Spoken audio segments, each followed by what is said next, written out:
The ocean is a realm of eternal cycles, where life and death are woven into the very fabric of the currents. From the sunlit surface to the lightless midnight zone, every creature, from the smallest plankton to the apex predators, plays a vital role in a complex, millions-of-year-old web of survival. In this environment, nothing is ever truly wasted. The ocean is the ultimate recycler.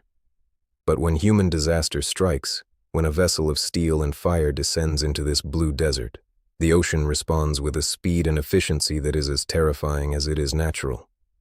Shipwrecks are not just historical footnotes, they are biological triggers.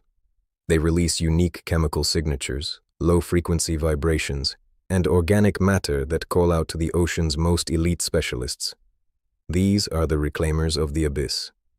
For eons, they have patrolled the open sea, evolutionarily tuned to wait for the rare, chaotic bounty of the deep. In this documentary, we will dive into the harrowing accounts of the USS Indianapolis and the RMS Nova Scotia. We will examine the predators that descended upon these tragedies, and we witness how nature eventually transforms these monuments of human failure into thriving biological hotspots. This is Sharks and Shipwrecks, Nature's Reclamation. July 1945. The USS Indianapolis was a heavy cruiser with a storied history, but its most important mission was shrouded in absolute secrecy. It had been tasked with delivering the components of the Little Boy atomic bomb to the island of Tinian. The mission was completed successfully and ahead of schedule. As the ship departed Tinian for the Philippines, the crew of nearly 1,200 men believed the war was winding down. They were sailing in friendly waters, or so they thought.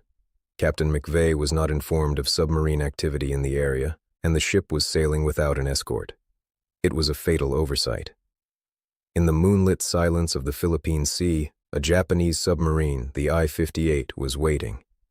The Indianapolis was a ghost in the night, unaware that it was being watched. The crew was relaxed, some sleeping on deck to escape the heat of the cabins. They had no idea that their journey was about to become one of the greatest tragedies in naval history. The I-58, commanded by Mochitsura Hashimoto, had spotted the cruiser on the surface. Hashimoto positioned his submarine and fired 6 torpedoes. 2 found their mark. At 12:14 a.m., the first torpedo struck the bow, blowing it clean off. Seconds later, a second torpedo hit midship, igniting the fuel tanks and ammunition. The explosion was catastrophic. The Indianapolis didn't just sink, it was torn apart. Power was lost instantly, making a distress signal impossible to send. In just 12 minutes, the 12,000-ton cruiser vanished beneath the waves. 300 men went down with the ship, trapped in the steel tomb. For the 900 who made it into the water, the true nightmare was just beginning. They were covered in thick black fuel oil that burned their eyes and lungs. They were huddled in small groups, held together by life vests, and a desperate hope for rescue. But no one knew they were missing. No rescue was coming. The ocean was silent, except for the sounds of men struggling in the dark. The ship was gone, and the survivors were alone in the vast Philippine Sea. They had no food, no water, and their life vests were only designed to last 48 hours. They were in the middle of a predator's hunting ground. The first night was a battle against the elements and the psychological shock of the sinking. The men were spread across miles of open ocean. Some were in rafts, but most were simply floating in their life vests. The fuel oil provided a small amount of protection against the cold, but it also made them nearly invisible. As the sun began to rise on the first morning, the survivors began to realize the gravity of their situation. They were in the middle of the Philippine Sea, hundreds of miles from land, with no communication. And then, the first fins appeared. They weren't the great whites of popular fiction. They were the wolves of the open ocean, the oceanic whitetips. These predators had evolved for exactly this moment. They had detected the vibrations of the explosions and the scent of blood from miles away. On the first morning, they didn't attack immediately. They circled. They were testing the survivors, nudging the groups, and picking off the dead. The men watched in horror as the fins moved around them, silent and persistent. The sharks were investigating the new arrivals in their territory.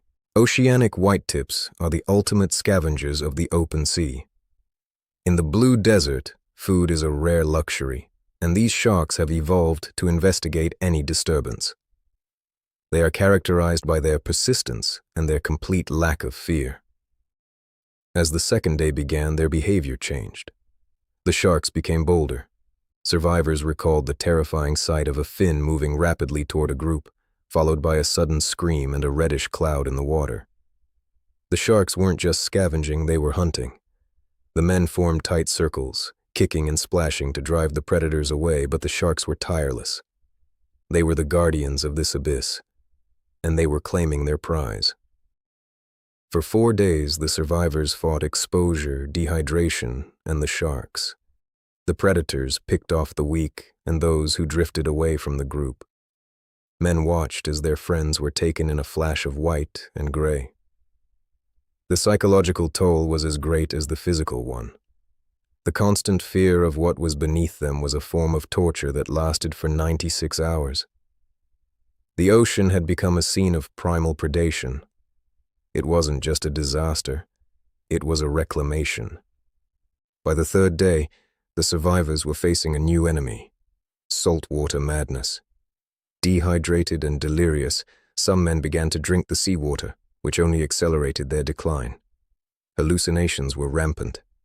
Some believed the ship was just beneath them, or that they could see an island on the horizon. Some men even believed they could swim to safety, only to drift away and be immediately targeted by the sharks. This delirium was a death sentence. The predators seemed to sense the weakness of the stragglers. The survivors watched helplessly as their friends were taken. The sharks were doing what they had done for millions of years, recycling the organic matter of the deep.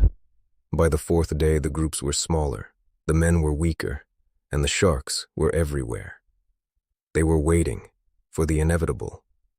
The once mighty crew of the Indianapolis was now just a collection of fragile organisms in a hostile world. The line between human civilization and the raw power of nature had completely dissolved. They were part of the ocean's cycle now. On the 4th day, the survivors were accidentally spotted by a routine patrol plane. The pilot, Lieutenant Wilbur Gwynn, initially thought he was seeing a large oil slick, but then he saw the men waving.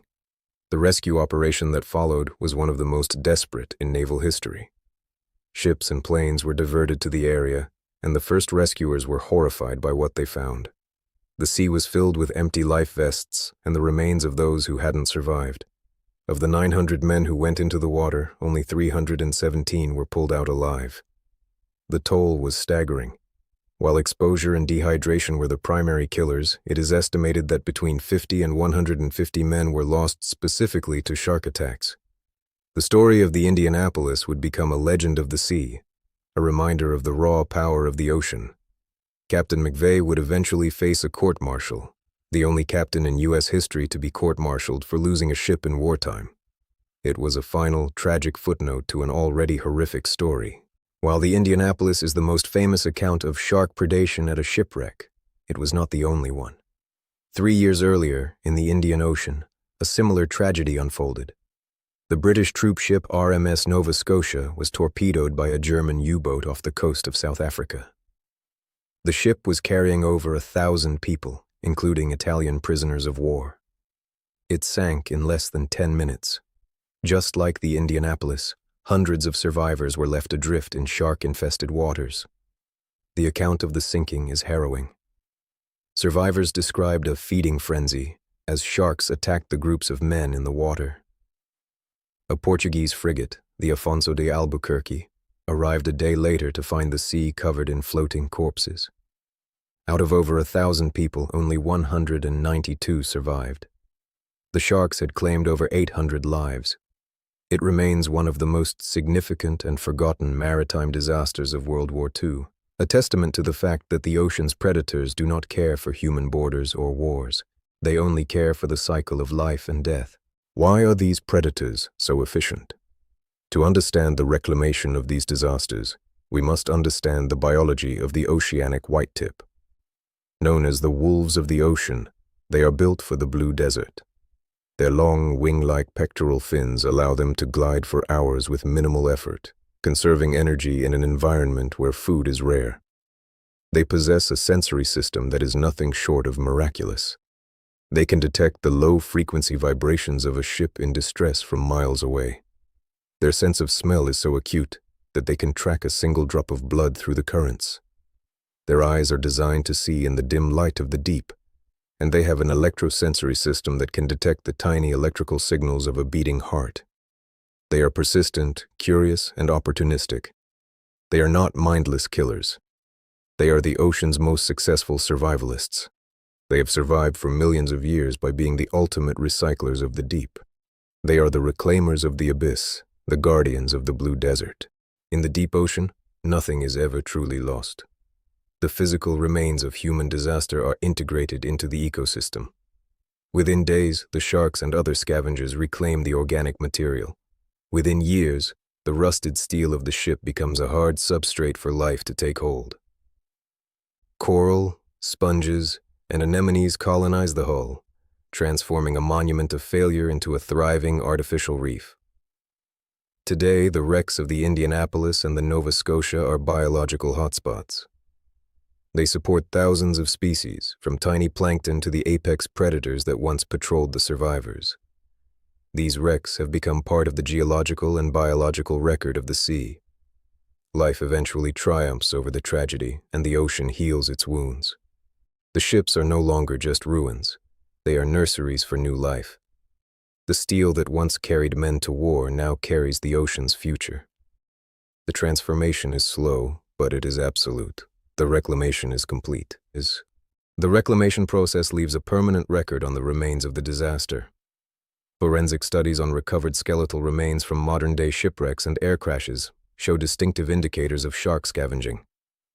Pit marks and score marks on the bones tell the story of the apex predator's role in the ecological aftermath.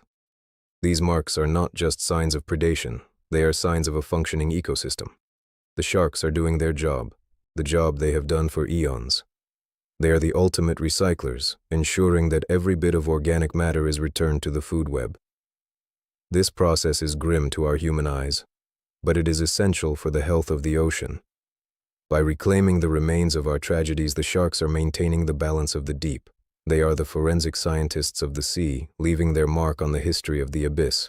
Every score mark on a bone is a testament to the resilience and efficiency of the ocean's life cycle. Nothing is wasted, everything is reclaimed.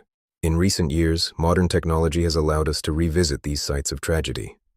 The crew of the RV Petrel, led by the late Paul Allen, used advanced sonar and deep-sea ROVs to locate the wreck of the USS Indianapolis in 2017. Resting at a depth of 18,000 feet, the ship is remarkably well preserved in the cold, dark waters. Seeing the ship again, after 70 years, was a profound moment for the survivors and their families. It brought a form of closure to one of the most harrowing stories in naval history. These discoveries allow us to honor the fallen and to study the long-term ecological impact of these wrecks. We can see how the metal has been reclaimed by the deep and how the sharks continue to patrol the area. These modern missions are not just about finding lost ships. They are about understanding our relationship with the ocean and the forces that reclaim our history. The Petrel and other vessels like it are bridging the gap between the surface and the abyss, bringing the stories of the deep into the light. As we look back on these tragedies, we must honor the men who lived through them and those who did not. The survivors of the Indianapolis and the Nova Scotia carried the weight of their experiences for the rest of their lives. Their stories are a testament to human resilience and the strength of the human spirit in the face of unimaginable horror. Memorials around the world stand as reminders of these events, ensuring that the lessons of the past are not forgotten. We honor the fallen by understanding the ocean they were lost to and by respecting the creatures that reclaimed them. The legacy of the Indianapolis is not just one of tragedy, but of survival and the eventual triumph of nature. The men who were lost are now part of the ocean's history, their memory preserved in the deep blue void and in the thriving reefs that their ships have become. We remember them not as victims of the abyss, but as part of its eternal cycle. Their service and their sacrifice are woven into the story of the sea. Today, the oceanic whitetip shark is no longer the fearsome predator of wartime legend. It is a species in crisis. Overfishing and habitat loss have devastated their populations, and these guardians of the abyss are now critically endangered. Understanding their role in the reclamation of shipwrecks helps us understand their importance to the health of the entire ocean. By protecting these predators, We are protecting the cycle of life and death that maintains the balance of the deep. The future of the abyss depends on our ability to coexist with its most powerful inhabitants. We must shift our perspective from fear to respect, recognizing that these sharks are not our enemies, but our partners in the ocean's resilience. Conservation efforts around the world are working to ensure that the oceanic whitetip continues to patrol the blue desert for millions of years to come. The reclamation of the abyss is a process that must continue, and it is our responsibility to ensure the ocean remains healthy enough to sustain it. The story of sharks and shipwrecks is a story of our shared future. The ocean remains the ultimate reclaimer. It takes our tragedies, our steel, and our history, and it transforms them into something new, something vibrant, and something essential. The sharks remain the guardians of this process, the tireless scavengers that bridge the gap between disaster and life. The story of the Indianapolis and the Nova Scotia is a story of the ocean's power and its resilience.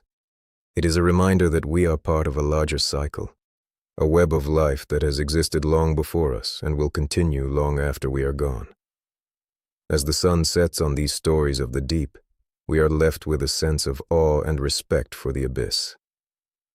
The reclamation is complete. The shipwrecks have become reefs, and the tragedy has become life. The cycle of the ocean is eternal, and in its dark, shimmering depths, the stories of the past are reclaimed by the future. The abyss is not a void of death, but a nursery for life. The guardians continue their patrol, and the ocean continues its work. The circle is closed. Nature has reclaimed its own,